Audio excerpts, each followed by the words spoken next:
Sabi ika nga nila, ang senior citizen discount ng iba ay hindi mo pwedeng gamitin kung walang authorization letter na may pirma ng may-ari dahil ito ay nakasailalim sa mga pulisiya ng iba't ibang mga establishmento. Kaya naman panoorin mo ang nag-viral na video na ito kung paano nagwala ang isang customer na hindi tanggapin ang senior citizen discount ng kanyang ina dahil walang authorization letter.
Bakit?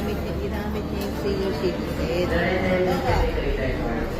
Bawa, sa mother, kakain tayo. Nasa video pa sa mother. Ngayon, ginamit niya yung senior citizen. Ayaw i-authorize. O, kailangan, andito yung tao. Siyempre, pwede sabihin mo na ginamit mo na, napulot mo lang, di ba?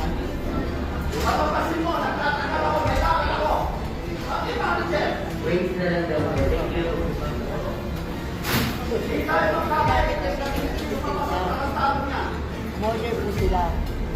Gamit po yung... Ayon sa nag-upload ng video ay narinig nila ang customer na naggalit sa mga manager dahil hindi nito tinanggap ang senior citizen discount ng ina nito dahil walang authorization letter. Ano yung senior? Eh, nasa video. Eh, sabi po ng counter, kasi ng tao, yung gumamit dapat po, yung kapag kayo po gagamitin, dapat andiyan kayo. Policy yun eh. Kaya nagalit siya. Sabi yan, nasa dulo pa ako ng video, papupuntahin mo ko dito.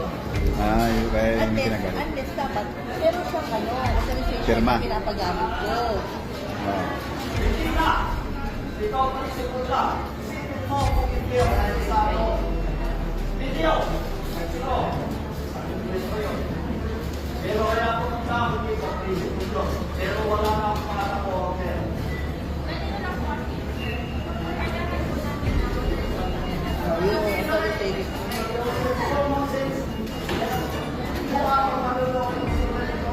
Hindi, ano yung policy yun eh.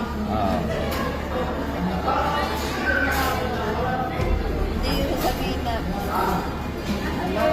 kapatulo ko yung may dala. Policy, hanapin mo yung tao may ano. Kung nakapigyan pa yun eh.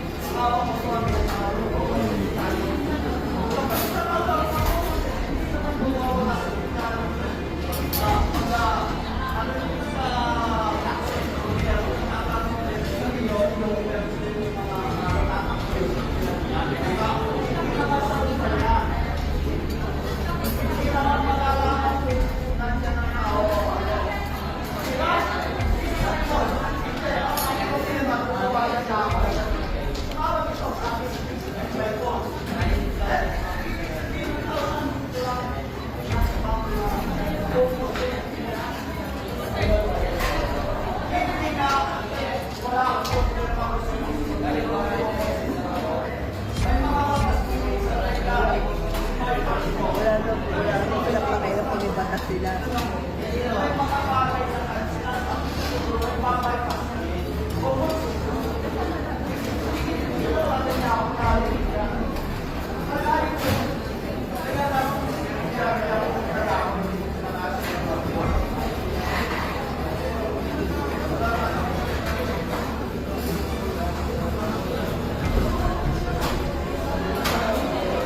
Tandaan, kailangan magpresenta ng senior citizen ID o authorization letter na may pirma ng may-ari bago makakuha ng senior citizen 20% discount ang inutusan na representative. Kaya naman na-share mo na ang video na ito, ikaw bilang isang Pilipino o senior citizen, ano ang masasabi mo sa nagwala na customer na ito dahil hindi napagbigyan ang senior citizen ID na kanyang dala dahil walang authorization letter?